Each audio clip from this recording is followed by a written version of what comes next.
Un cercueil et une tête de mort en guise de bienvenue, pas très rassurant pour les 130 personnes admises chaque jour aux urgences de l'hôpital Tenon. Voilà déjà un mois et demi qu'une grève perturbe le bon fonctionnement de cet établissement de l'Est parisien, en cause un manque chronique d'effectifs, notamment parmi le personnel infirmier. Ça se traduit par un mal-être général, où le boulot n'est pas fait comme il doit être fait, où les malades ne sont pas pris en charge comme ils devraient être pris en charge. Et ça, c'est inacceptable parce qu'on n'est pas dans un pays sous-développé. Selon un manifeste signé par plus de 150 médecins de l'hôpital, 10% des postes d'infirmiers ne sont pas pourvus à Tenon.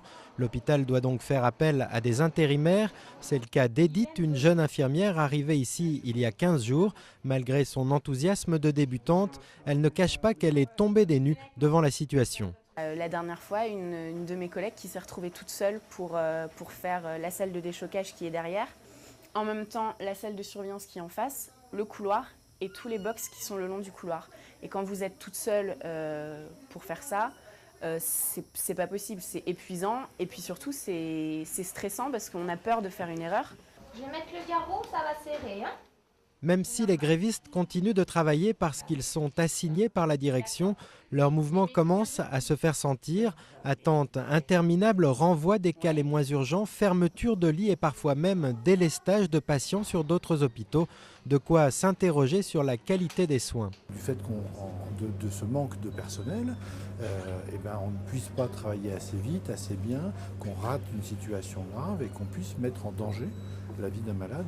Du côté de la direction, on annonce l'arrivée de 40 infirmières dans les prochains mois, mais on reconnaît que le recrutement de ce type de personnel pose de gros problèmes à Paris, en raison notamment du coût de la vie quand on se retrouve avec un salaire qui tourne autour de 1 200 € net par mois. On aurait 36 000 réponses à apporter s'il y avait la queue devant la porte avec des infirmières qui veulent venir travailler. C'est pas ça la réalité du recrutement à Paris. Il reste des emplois vacants. Quand on a fini le recrutement, il reste toujours des emplois vacants dans nos hôpitaux. À compter de 2012, les patients arrivés par les secours aux urgences de Tenon devraient être orientés vers d'autres hôpitaux. Une bouffée d'oxygène pour cet établissement, mais une source d'inquiétude aussi. Malgré les démentis de la direction, le personnel y voit l'amorce d'une éventuelle fermeture de l'hôpital.